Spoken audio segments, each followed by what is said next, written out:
నమస్తే welcome to స్వతంత్ర news నేను మాధురి ముందుగా బులెటిన్ హెడ్లైన్స్ చూద్దాం మరి కాసేపట్లో వైసీపీ నేతలతో జగన్ సమావేశం ఎన్నికల వ్యూహాలపై పార్టీ శ్రేణులకు దిశానిర్దేశం పొన్నం ప్రభాకర్ పై బండి సంజయ్ అనుచిత వ్యాఖ్యలు వెంటనే క్షమాపణ చెప్పాలని కాంగ్రెస్ నాయకుల డిమాండ్ ఎన్వీఎస్ఎస్ ప్రభాకర్ కు జలకిచ్చిన కాంగ్రెస్ అసత్యారోపణలపై దీపాదాస్ మున్షి నోటీసులు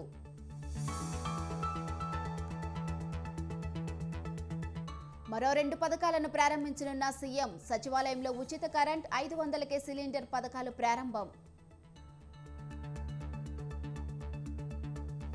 హెచ్ఐసిసిలో బయో ఏషియా సమ్మిట్ హాజరైన సీఎం రేవంత్ రెడ్డి మంత్రి శ్రీధర్ బాబు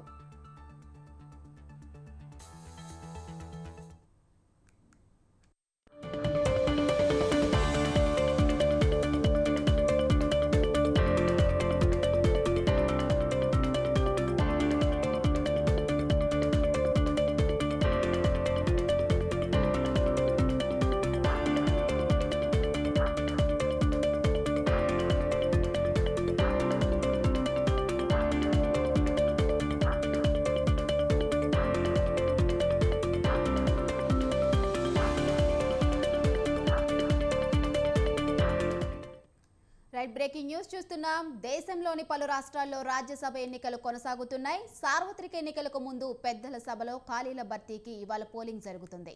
3 రాష్ట్రాల్లోని 15 స్థానాలకు ఉదయం 9 గంటలకు ఓటింగ్ మొదలవ్వగా సాయంత్రం 4 గంటల వరకు కొనసాగనుంది. ఆ తరువాత 5 గంటల నుంచి ఓట్ల లెక్కింపు చేపట్టి ఫలితాలను ప్రకటించనున్నారు.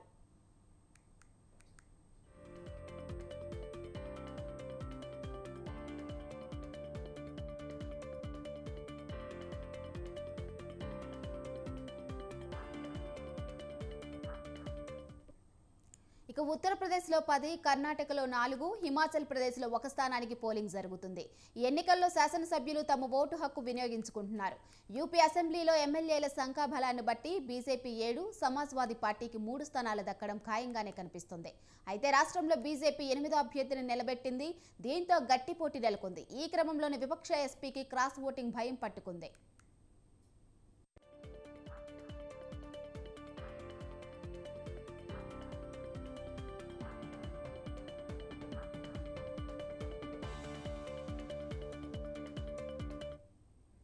హిమాచల్, కర్ణాటకలోనూ ఇదే పరిస్థితి నెలకొంది. హిమాచల్లో 1 స్థానానికి బీజేపీ, కాంగ్రెస్ అభ్యర్థులను నిలబెట్టింది.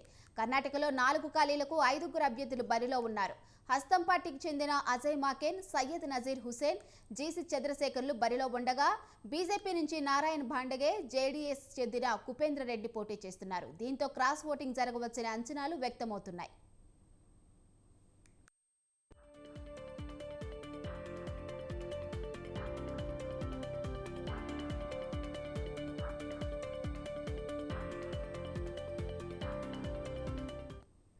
మరోవైపు 12 రాష్ట్రాల్లోని 41 స్థానాల్లో అభ్యర్థులు ఏకగ్రీవంగా ఎన్నికయ్యారు. తెలంగాణ నుంచి కాంగ్రెస్ నేతలు రేణుకా చౌదరి, అనిల్ కుమార్ యాదవ్, బీఆర్ఎస్ అభ్యర్థి వద్దిరాజు రవిచంద్ర ఎలాంటి పోటీ లేకుండా గెలిచారు. ఏపీ నుంచి వైసీపీ నేతలు మేడ రఘునాథరెడ్డి, గొల్ల బాబురావు, వైవి సుబ్బారెడ్డి ఏకగ్రీవంగా ఎన్నికయ్యారు.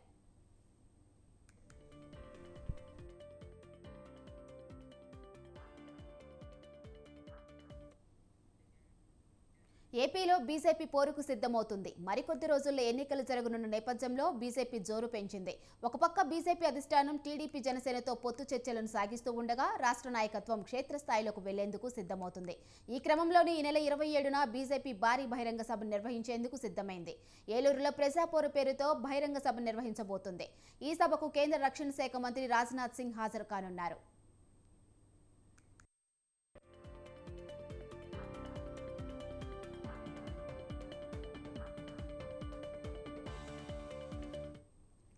ఇక ఈ సభకు హాజరయ్యే రాజ్నాథ్ సింగ్ క్లస్టర్లోని ఉభయ గోదావరి జిల్లాలతో పాటు ఏలూరు, కాకినాడ, అమలాపురం జిల్లాల పరిధిలోని బీజేపీ నాయకులు, బూత్ కమిటీ సభ్యులతో భేటీ అవుతారని పార్టీ వర్గాలు చెబుతున్నాయి.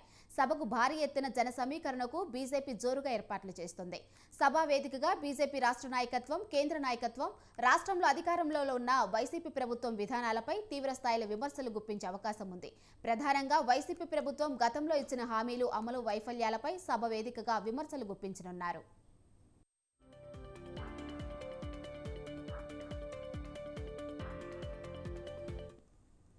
ఇక గడిచిన 10 ఏళ్లలో కేంద్ర ప్రభుత్వం రాష్ట్రానికి చేసిన మేలు, ఆర్థికంగా అందించిన సహకారం తదితర అంశాలను ప్రజలకు సభావేదికగా తెలియజేయనున్నారు. గతంలో ఎన్నడూ లేని విధంగా రాష్ట్రానికి మోదీ నేతృత్వంలోని బీజేపీ ప్రభుత్వం సహకారాన్ని అందించిందని, దీన్ని ప్రజల్లోకి తీసుకువెళ్లాలని రాజ్నాథ్ కేడర్కు సభావేదికగా సూచించే అవకాశం ఉంది. ఎన్నికలకు సమయం దగ్గర పడుతున్న నేపథ్యంలో ఏపీలో బీజేపీ దూకుడు పెంచింది. పార్టీ పెద్దలు క్షేత్రస్థాయిలో కేడర్ను రంగంలోకి దించుతున్నారు.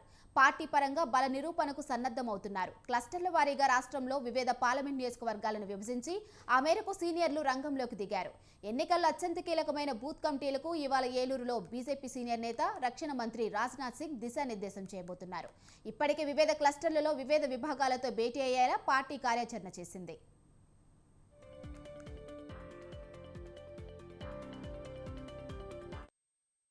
ఈరోజు ఏలూరులో భారతీయ జనతా పార్టీ ఆధ్వర్యంలో కేంద్ర మంత్రివర్యులు రాజ్నాథ్ సింగ్ గారు ముఖ్య అతిథిగా భారీ సమావేశాన్ని ఏర్పాటు చేయడం జరుగుతుంది. దీని యొక్క ముఖ్య ఉద్దేశం ఏంటంటే, మన రాష్ట్రాన్ని క్లస్టర్స్ కింద డివైడ్ చేశారు. మన ఈ క్లస్టర్ గోదావరి జోన్ క్లస్టర్కి వచ్చేటప్పటికి 5 పార్లమెంట్లు ఉంటాయి. ఈ 5 పార్లమెంట్ల నుంచి సుమారుగా 10,000 మంది భారతీయ జనతా పార్టీ బూత్ స్థాయి కార్యకర్తలతో సమావేశం ఏర్పాటు చేయడం జరుగుతుంది. దీని యొక్క ముఖ్య ఉద్దేశం ఏంటంటే, రానున్న ఎన్నికల్లో ఏలూరు నుంచే, మన ఏలూరుకి ప్రత్యేకత ఉంది, ఏలూరు నుంచే ఎన్నికలకు శంఖారావాన్ని వదలటం మొదలవుతుంది.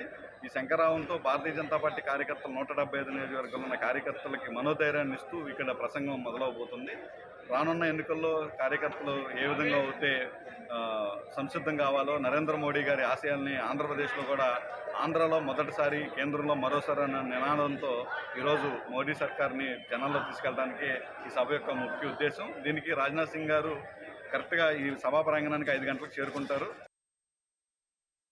పొత్తులు అనేది మా పరిధిలో లేనటువంటి అంశం.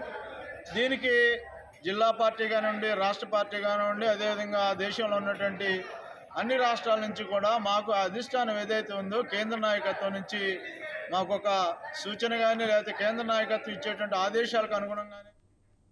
ఇక ఉభయ గోదావరి జిల్లాలోని 5 పార్లమెంట్ నియోజకవర్గాలను ఒక క్లస్టర్గా విభజించి ఆయా నియోజకవర్గాల్లో బూత్ కమిటీ సభ్యులను, పార్టీ కీలక బాధ్యతల్లో ఉన్న నేతలను ఏలూరు రప్పిస్తున్నారు.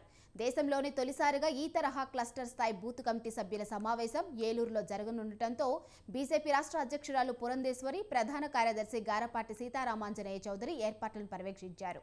ఎన్నికలకు సమయం దగ్గర పడుతున్న తరుణంలో బీజేపీ అగ్రనేత హాజరవుతున్న సభ కావడంతో రాజకీయంగానూ ప్రాధాన్యత సంతరించుకుంది. ఇక ఇదే అంశంపై మరింత సమాచారం మా ప్రతినిధి మురళీధర్ ఫోన్లో అందిస్తారు. చెప్పండి మురళీధర్. Good morning. అయితే భారతీయ జనతా పార్టీ ఏలూరు నుంచి ఎన్నికల సంకారాలను పూజిస్తున్నట్టు ఇప్పటికే భారతీయ జనతా పార్టీకి సంబంధించిన జిల్లా అధ్యక్షుడు విక్రమ్ కిషోర్ ప్రకటిస్తున్నారు. అంటే ఏపీలో మొదటిసారి, కేంద్రంలో మరోసారి అన్న నినాదాన్ని ఇక్కడ నుంచి ప్రచారం చేసే విధంగా ఆయన ఏర్పాటు చేస్తున్నారు. ఈ సభా ప్రాంగణం ద్వారా అంటే బూత్ కమిటీ సభ్యులను ఇక్కడ హాజరుపరుస్తున్నారు. మొత్తం 5 జిల్లాలకు సంబంధించిన బూత్ కమిటీ సభ్యులు సుమారు 5,000 నుంచి 10,000 మంది వరకు హాజరవుతారని చెప్పేసి ఇప్పటికే బీజేపీ నేతలు చెప్తున్నారు.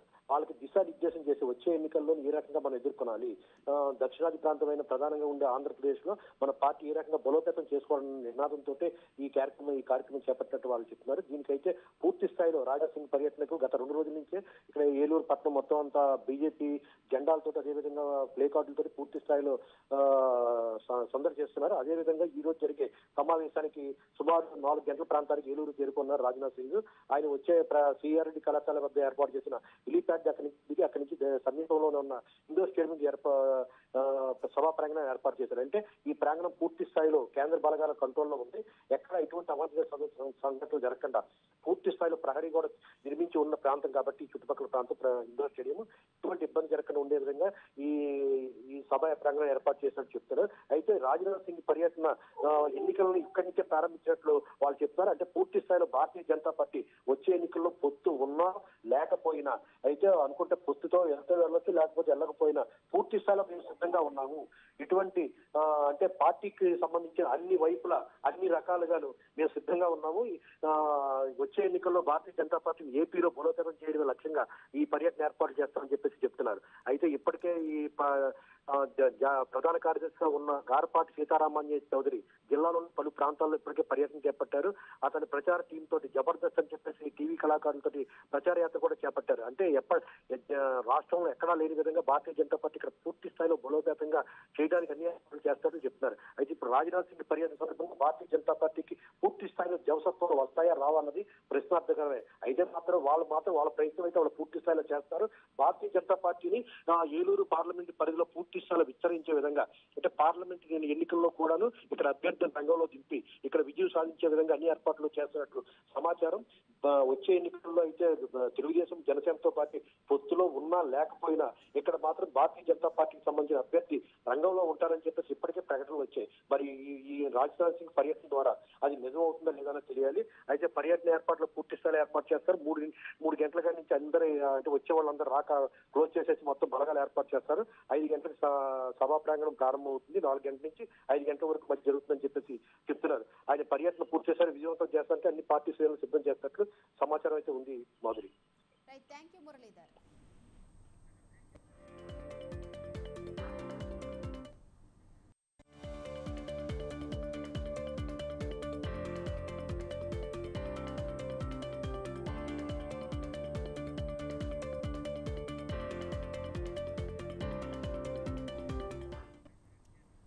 బ్రేకింగ్ న్యూస్ చూస్తున్నాం. మాజీ మంత్రి మల్లారెడ్డి పిఏనంటూ డబ్బులు వసూలు చేసిన వ్యక్తికి 3 ఏళ్లు జైలు శిక్ష పడింది.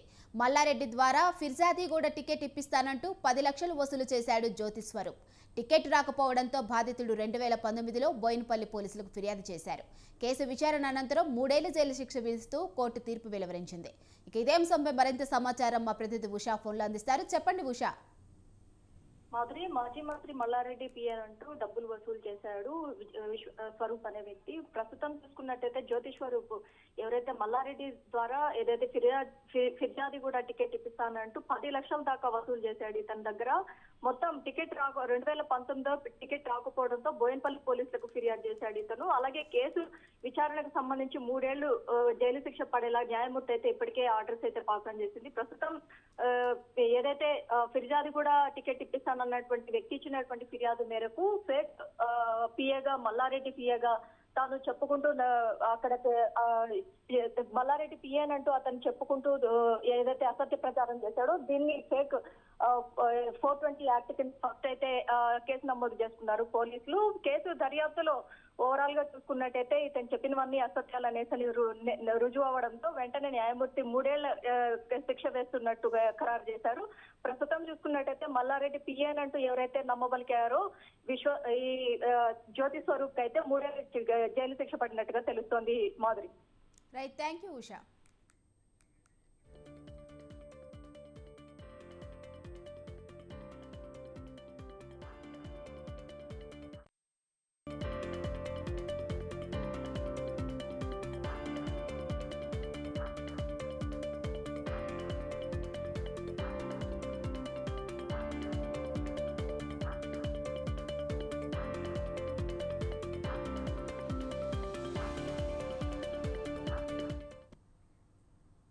వైసీపీ నేతలతో సీఎం జగన్ కీలక సమావేశం నిర్వహిస్తున్నారు. రాష్ట్రంలో రానున్న సార్వత్రిక ఎన్నికల్లో 175కు 175 అసెంబ్లీ, 25కు 25 లోక్సభ స్థానాల్లో గెలిపే లక్ష్యంగా సీఎం జగన్ వ్యూహాలు రచిస్తున్నారు. ఎన్నికల్లో అనుసరించవలసిన వ్యూహంపై పార్టీ శ్రేణులకు దిశానిర్దేశం చేయనున్నారు. మంగళగిరిలోని సీకే కన్వెన్షన్ సెంటర్లో మేము సిద్ధం, మా బూత్ సిద్ధం పేరుతో కీలక సమావేశాన్ని నిర్వహిస్తున్నారు.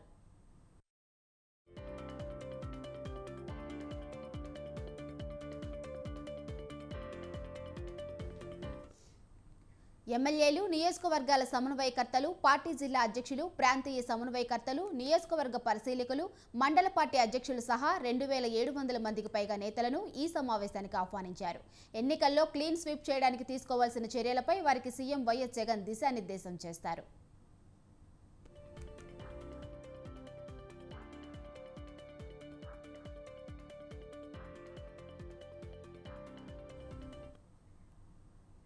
ఎన్నికలకు ముందర జరుగుతున్న చివరి క్షేత్రస్థాయి సమావేశం ఇదే కావడంతో రాజకీయంగా ప్రాధాన్యత ఏర్పడింది. ఎన్నికల్లో క్షేత్రస్థాయిలో ఎంత అప్రమత్తంగా ఉండాలో సీఎం జగన్ దిశానిర్దేశం చేస్తారు.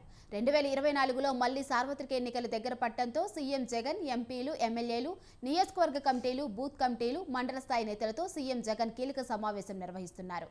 తమ పార్టీ అందించిన సంక్షేమ ఫలాలు ఎంతమందికి అందాయి వంటి వివరాలను ప్రజలకు ఎలా తెలియజేయాలనే అంశం మీద వర్క్షాప్ నిర్వహించినట్లు తెలుస్తోంది.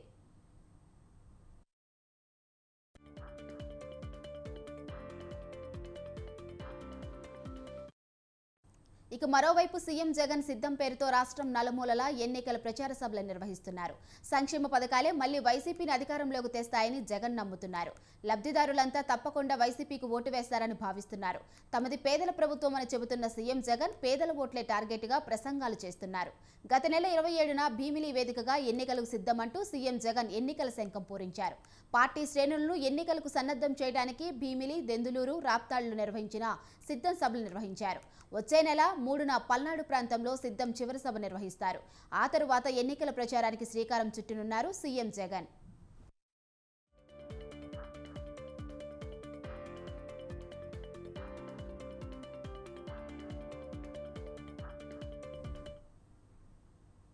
తెలంగాణ ప్రభుత్వం మరో 2 గ్యారంటీలకు ఇవాళ శ్రీకారం చుట్టబోతుంది. ఎన్నికల సందర్భంగా ఇచ్చిన 6 గ్యారంటీల్లో మరో 2ంటిని అమలు చేయనుంది.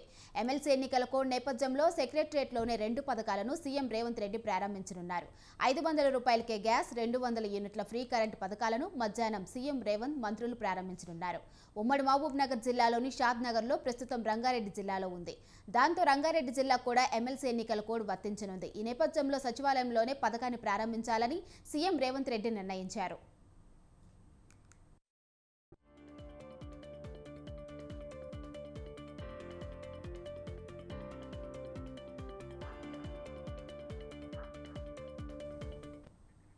రంగారెడ్డి జిల్లా చేవెళ్లలోని ఫరా ఇంజనీరింగ్ కళాశాల మైదానంలో జరిగే బహిరంగ సభలో 2 హామీల అమలు కార్యక్రమాన్ని సీఎం రేవంత్ రెడ్డి ప్రారంభించాలని భావించారు.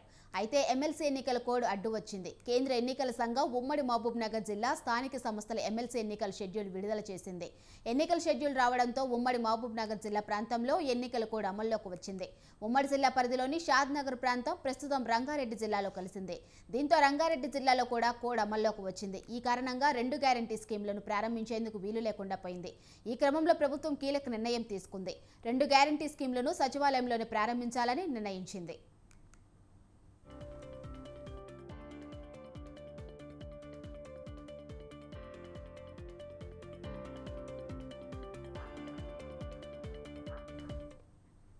ఇక 500 రూపాయలకే గ్యాస్ సిలిండర్ ఇస్తామని ప్రకటించినందున సాధారణ ప్రజలతో పాటు ఉజ్వల గ్యాస్ కనెక్షన్లు ఉన్నవారిని మహాలక్ష్మి పథకం కిందకు తీసుకువస్తున్నారు. పథకం లబ్ధిదారులు గ్యాస్ సిలిండర్ తీసుకున్నప్పుడు పూర్తి ధర చెల్లించాల్సి ఉంటుందని పౌర సరఫరాల శాఖ తెలిపింది. ఆ తర్వాత 500 రూపాయలకు అదనంగా చెల్లించిన ధరను నేరుగా నగదు బదిలీ ద్వారా రీఎంబర్స్ చేస్తామని ప్రభుత్వం తెలిపింది. అందులో కేంద్రం ప్రస్తుతం చెల్లిస్తున్న 40 రూపాయల రాయితీని పరిగణనలోకి తీసుకోనున్నట్లు సమాచారం. మరోవైపు 200 యూనిట్ల ఉచిత విద్యుత్ పథకానికి ఇప్పటికే లబ్ధిదారుల ఎంపిక పూర్తయినట్లు ప్రభుత్వ వర్గాలు పేర్కొన్నాయి. ఈ కార్యక్రమానికి తొలుత కాంగ్రెస్ అగ్రనేత ప్రియాంక గాంధీ హాజరవుతారని పార్టీ నేతలు ప్రకటించారు. అయితే అనివార్య కారణాల వల్ల ప్రియాంక గాంధీ రాలేకపోతున్నట్టు సమాచారం. గృహజ్యోతి పథకం కింద తెల్ల రేషన్ కార్డుదారులకు నెలకు 200 యూనిట్ల వరకు ఉచిత విద్యుత్ లభిస్తుంది. అలాగే తెల్ల రేషన్ కార్డుదారులకు గ్యాస్ సిలిండర్ 500 రూపాయలకే లభించనుంది. ఈ 2 పథకాలను ప్రారంభించనున్నారు సీఎం రేవంత్ రెడ్డి.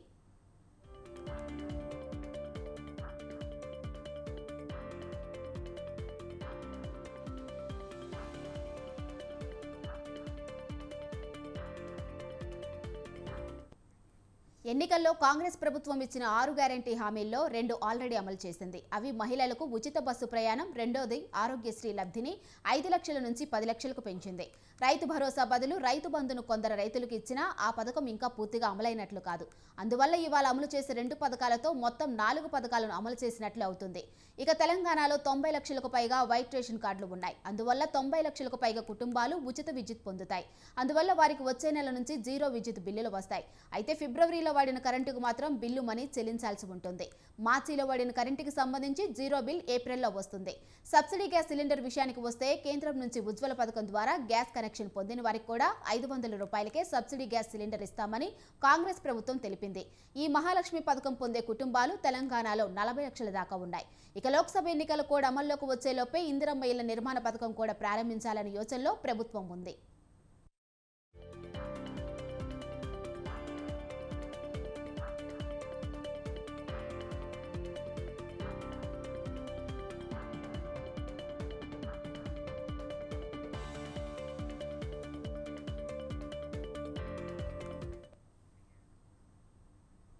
చిత్తూరు జిల్లా కుప్పం మండలంలో ఒంటరి ఏనుగు హల్చల్ చేసింది.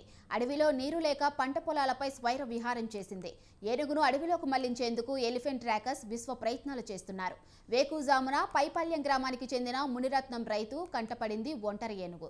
దాంతో ప్రాణాలు అరచేతిలో పట్టుకొని పరుగులు తీశాడు. ఈ క్రమంలో తీవ్ర గాయాలయ్యాయి. దాంతో కుప్పం వైద్య కళాశాలకి తరలించారు.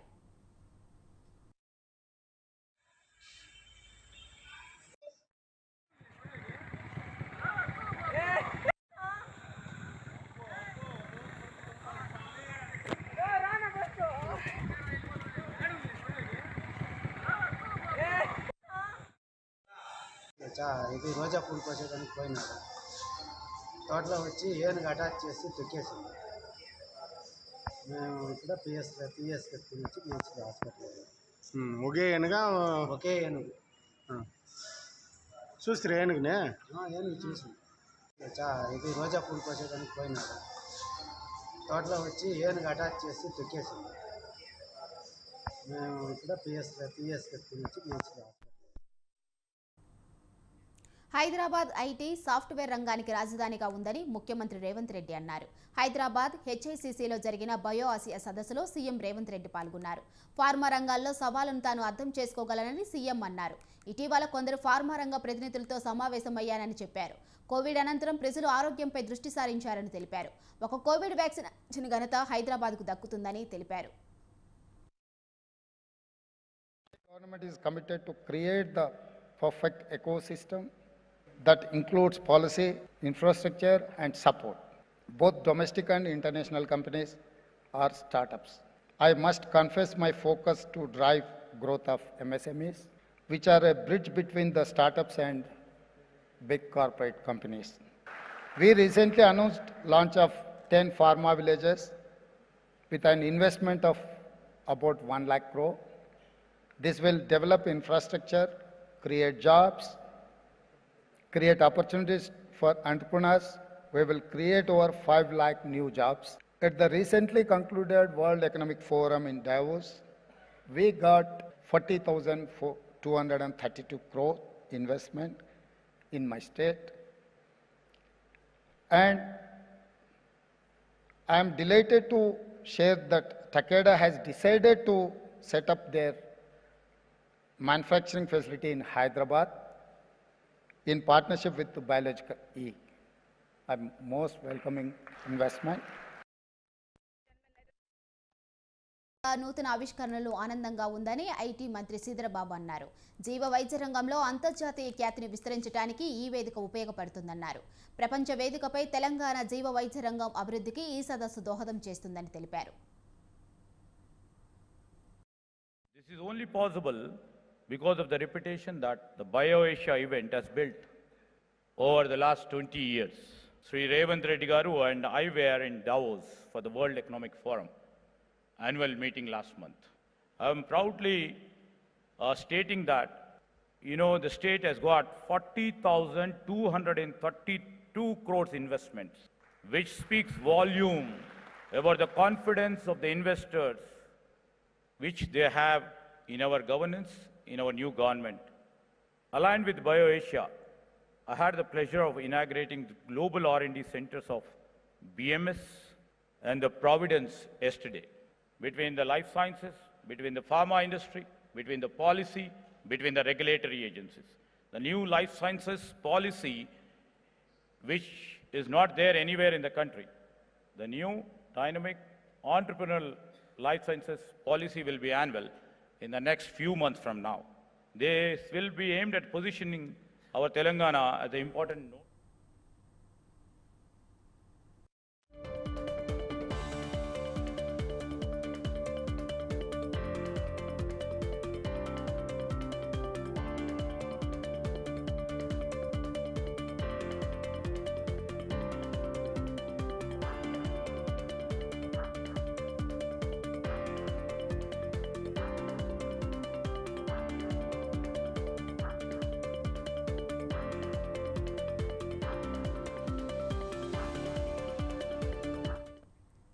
రైట్, బ్రేకింగ్ న్యూస్ చూస్తున్నాం. జీహెచ్ఎంసీలో అడ్వర్టైజ్మెంట్లో అక్రమాలు జరుగుతున్నాయి. జీహెచ్ఎంసీ అడ్వర్టైజ్మెంట్ అక్రమాలు భారీగా వెలుగులోకి వచ్చాయి. అక్రమంగా బస్ స్టాపులు, ట్రాఫిక్ గొడుగులపై ప్రకటనలు వెలిశాయి. బస్ స్టాపులు, ట్రాఫిక్ గొడుగులపై అక్రమంగా ప్రకటనలు వేస్తున్నారు.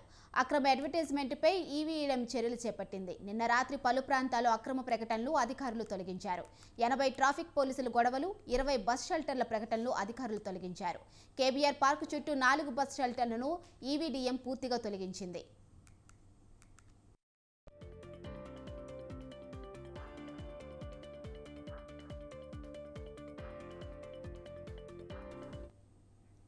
ఇక ఇటీవలే కౌన్సిల్లో అడ్వర్టైజ్మెంట్ అక్రమాలను కార్పొరేట్లను నెవరెత్తారు. నిన్ననే ప్రకటనల డీఈ కార్తీకపై బదిలీ వేటు పడింది. ప్రకటనల టెండర్ల గడువు ముగిసినా ఎలాంటి ప్రక్రియ లేకుండానే కొత్త కంపెనీలు వచ్చినట్లు ఆరోపణలు వెల్లువెత్తాయి. 100 కోట్ల రూపాయల అక్రమాలు జరిగాయని కార్పొరేటర్ల ఆరోపణలు గుప్పించారు. ప్రకటనల అక్రమాలపై mayor Gadwal Vijayalakshmi house committee వేయగా అక్రమ ప్రకటనల తొలగింపుకు బల్దియా అధికారులు చర్యలు చేపట్టారు. ఇక ఇదే అంశంపై మరింత సమాచారం మా ప్రతినిధి వేణు ఫోన్లో అందిస్తారు. చెప్పండి వేణు. జీహెచ్ఎంసీలో అక్రమంగా వెలిసిన హోర్డింగ్లు, బస్ స్టాప్లపై ఇటీవల జీహెచ్ఎంసీ కౌన్సిల్ సమావేశంలో పెద్ద ఎత్తున కార్పొరేటర్లు ఆందోళన చేశారు. ముఖ్యంగా అనుమతి తీసుకున్నవి కొన్ని అయితే అక్రమంగా నిర్మించినవి చాలా ఎక్కువగా ఉన్నాయని చెప్పి జీహెచ్ఎంసీ అడ్వర్టైజ్మెంట్ వింగ్ లో జరిగిన అక్రమాలన్నీ కూడా జీహెచ్ఎంసీ కార్పొరేటర్లు బయటపెట్టడం జరిగింది. ముఖ్యంగా బస్ స్టాపులు, ట్రాఫిక్ గొడుగులపై ప్రకటనలు ఇష్టానుసారంగా అనుమతి లేకుండానే వేస్తున్నారు అని చెప్పి కార్పొరేటర్లు అనుమతి తీసుకున్నవి కొన్ని అయితే దానికన్నా అదనంగా కూడా ఇలా జీహెచ్ఎంసీ అక్రమాలు పాల్పడడం ఏంటని చెప్పి కార్పొరేటర్లు ఇటీవల కౌన్సిల్ సమావేశంలో పెద్ద ఎత్తున ఆందోళన చేశారు. అయితే ఇక ఆందోళనలో మరోవైపు ఈ ప్రకటనలపై ఒక హౌస్ కమిటీ కూడా వేయాలని చెప్పి కౌన్సిల్ సమావేశాల్లో తీర్మానించారు. అయితే జీహెచ్ఎంసీకి సంబంధించిన ఒక అధికారి ఈ అక్రమాలన్నీ కూడా ప్రోత్సహిస్తున్నారని చెప్పి అతనిపై బదిలీ వేటు వేశారు. రాత్రికి రాత్రి 80 ట్రాఫిక్ పోలీసుల గొడుగులు, 20 పోలీస్ గొడుగులతో పాటు 20 బస్ షెల్టర్ల ప్రకటనలను తొలగించినటువంటి పరిస్థితి ఉంది.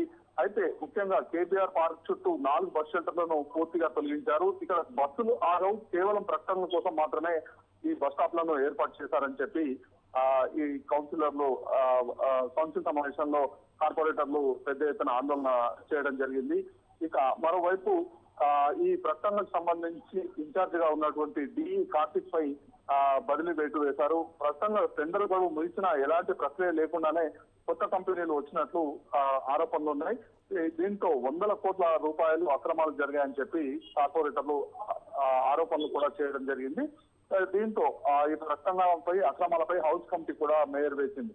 అయితే దీంతో ఈ అక్రమ ప్రకటనల తొలగింపు చర్యలు ఇటు జీహెచ్ఎంసీ ఈవీడీఎం అధికారులు చేపట్టడం జరిగింది. అయితే ప్రస్తుతం ఏంటంటే ఎలాంటి చర్యలు లేకుండా ట్రాన్స్ఫర్ చేయడంపై ఇటు కార్పొరేటర్లు కూడా విస్మయం వ్యక్తం చేస్తున్నటువంటి పరిస్థితి. 100 కోట్ల అవినీతి జరిగిందని కౌన్సిల్ దద్దరిల్లేలా కార్పొరేటర్లు ఆందోళన చేస్తే ట్రాన్స్ఫర్ చేసి తప్పించుకోవడం వెనుక మతలబ్ ఏంటని చెప్పి కార్పొరేటర్లు ప్రశ్నిస్తున్నారు. బల్దియా ఖజానాకు పెద్ద గండి పెట్టి కోట్ల రూపాయలు ఎత్తుకుపోతే వాటిని రాబట్టడంపై చర్యలు తీసుకోవాలని చెప్పి ప్రశ్నిస్తున్నటువంటి పరిస్థితి ఉంది. ముఖ్యంగా నగరంలో అనుమతులు లేని ప్రకటనల బస్ స్టాపులు లేవని, షెల్టర్లు లేవని బుకాయించింది ఇప్పటివరకు జీహెచ్ఎంసీ ఈవీడీఎం. అయితే తాజాగా ఈ అక్రమంగా ఉన్నటువంటి బస్ షెల్టర్లు తొలగించడం ఇప్పుడు చర్చనీయాంశమైంది. ముఖ్యంగా ఒకవైపు హౌస్ కమిటీ వేస్తే నిజాలు బయటపడతాయని చెప్పి రాత్రి అర్ధరాత్రి నుండి అక్రమ షెల్టర్లన్నీ కూడా తొలగిస్తున్నటువంటి పరిస్థితి ఉంది. అయితే ఇప్పటి అధికారులపై చర్యలు తీసుకోవాలని చెప్పి ఇటు కార్పొరేటర్లు కూడా డిమాండ్ చేస్తున్నారు. Right, thank you Venu.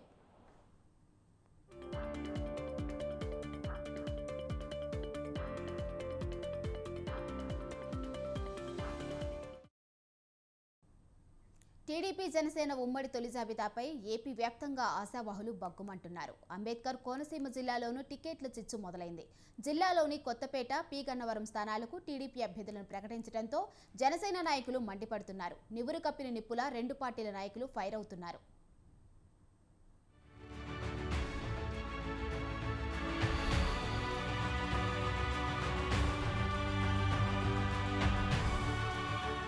TDP Janasena పొత్తు అంబేద్కర్ కోనసీమ జిల్లాలో నిప్పురాజేసింది. ఇరు పార్టీల అగ్రనేతలు ఇటీవల ఉండవల్లిలోని చంద్రబాబు నివాసంలో ఉమ్మడి తొలి జాబితాను విడుదల చేశారు. దీంతో టికెట్ దక్కిన అభ్యర్థులు నియోజకవర్గాల్లో సంబరాలు చేసుకుంటూ ర్యాలీలు చేస్తూ ఉంటే టికెట్ ఆశించి భంగపడిన వారు తమ నిరసనలను వ్యక్తం చేస్తున్నారు.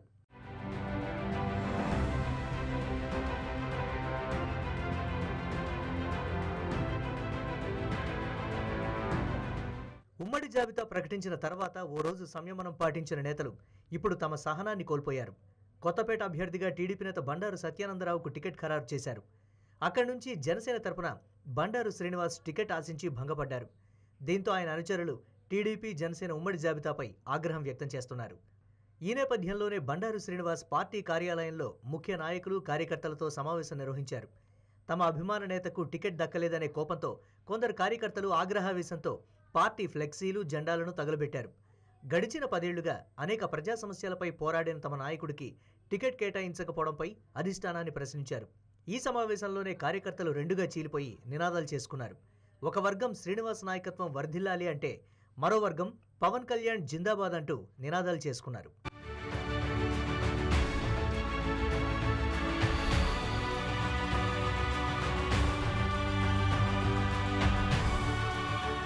కరోనా సమయంలో ప్రజలకు ఎంతో సేవ చేసిన శ్రీనివాస్ను కాదని టీడీపీ నాయకుడు సత్యానందరావుకు టికెట్ ఇవ్వడంపై శ్రీనివాస్ అనుచరులు రగిలిపోయారు. తమ నాయకుడు స్వతంత్ర అభ్యర్థిగా బరిలో ఉంటారన్నారు. దీంతో ఇరు వర్గాల మధ్య మాటల యుద్ధం పెరిగింది. ఈ వివాదం పెద్దది కాకుండా శ్రీనివాస్ కల్పించుకొని కార్యకర్తలకు సర్ది చెప్పాల్సి వచ్చింది. తాను జనసేన తరపునే ఈ సమావేశం ఏర్పాటు చేసినట్లుగా శ్రీనివాస్ ప్రకటించడంతో కార్యకర్తలు శాంతించారు.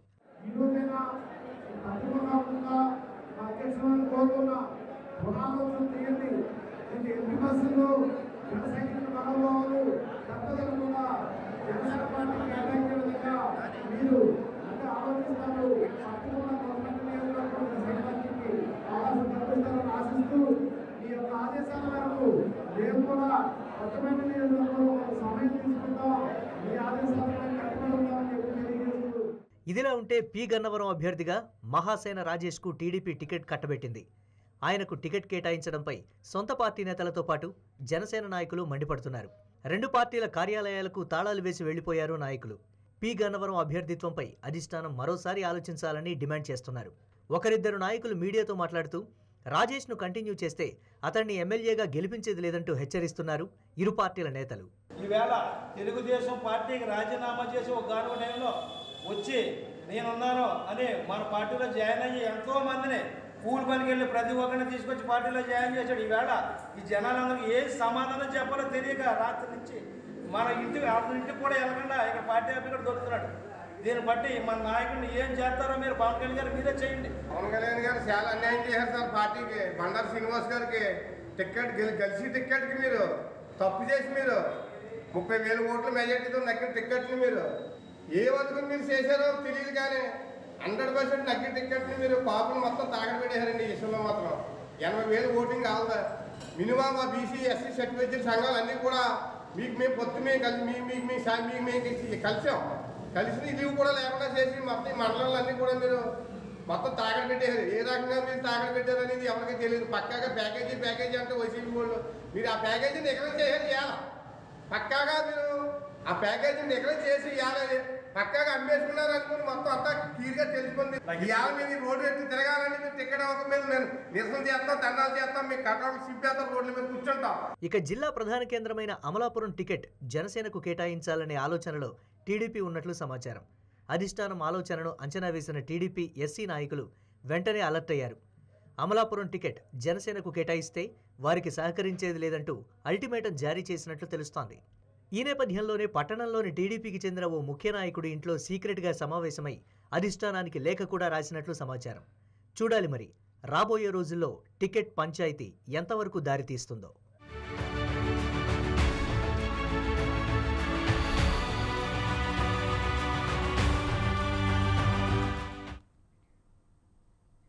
కళ్యాణదుర్గం వెనుకబడిన ప్రాంతం కావడంతో తానైతే అభివృద్ధి చేయగలననే నమ్మకంతో తనకు టికెట్ ఇచ్చారని టీడీపీ అభ్యర్థి అమిలినేని సురేంద్రబాబు అన్నారు. తనకు టికెట్ కేటాయించినందుకు చంద్రబాబుకు కృతజ్ఞతలు తెలిపారు. చాలా ప్రాంతాల్లో రోడ్డు అధ్వానంగా ఉన్నాయని, అధికారంలోకి వచ్చిన 6 నెలల్లోనే అభివృద్ధి చేసి చూపిస్తామని ధీమా వ్యక్తం చేశారు. కళ్యాణదుర్గం ప్రజలు ఆదరించి మెజార్టీతో గెలిపించాలని ఆయన కోరారు. అనంతపూర్లో 8 సంవత్సరాలు ఎన్నో అభివృద్ధి కార్యక్రమాలు చేసినాను. అలాగే ఇప్పుడు నన్ను కళ్యాణదుర్గ నియోజకవర్గ అభ్యర్థిగా నారా చంద్రబాబు నాయుడు గారు ప్రకటించారు. ఆయనకు నా కృతజ్ఞతలు. నా మీద ఉన్న నమ్మకంతో ఆయన టికెట్ కేటాయించడం జరిగింది. అలాగే నారా లోకేష్ గారికి, జనసేన అధ్యక్షులు పవన్ కళ్యాణ్ గారికి, మరియు పార్టీ అధ్యక్షులు అచ్చెన్నాయుడు గారికి అందరికీ నా కృతజ్ఞతలు తెలియజేస్తున్నా. కళ్యాణదుర్గంలో రోడ్లు కావచ్చు, మరి హాస్పిటల్స్ కావచ్చు, స్కూల్స్ కావచ్చు, ఏదైనా ఇండస్ట్రీకి సంబంధించిన ఇండస్ట్రీస్ కావచ్చు, అన్నీ కూడా నాకు చేతనంత వరకు కృషి చేసి పార్టీ అధ్యక్షుల వారికి మరియు పార్టీకి కానీ అక్కడున్న కార్యకర్తలకి, నాయకులకు కూడా, ప్రజలందరికీ కూడా పూర్తి అందుబాటులో ఉంటూ అక్కడే నివాసం కూడా ఏర్పరచుకుంటున్నాను. ఆర్జేడీ నాయకుడు తేజస్వి యాదవ్ కాన్వాయ్ వాహనం ప్రమాదానికి గురైంది. వాహనం డ్రైవర్ చనిపోగా 6 పోలీసులు గాయపడ్డారు. బీహార్లోని పూర్నియా ప్రాంతంలో అర్ధరాత్రి ఈ ప్రమాదం జరిగింది. కాన్వాయ్ కారు ముందు కారును ఢీకొని మరో కారులో ఇరుక్కుపోయింది. దీంతో ఒకరు చనిపోయారు. తేజస్వి యాదవ్ జన్ విశ్వాస్ యాత్రలో వెళ్తుండగా ఈ ప్రమాదం జరిగింది. గాయపడిన వారందరినీ పూర్నియా మెడికల్ కాలేజ్ ఆసుపత్రిలో చేర్చారు. పోలీసులు దర్యాప్తు చేస్తున్నారు.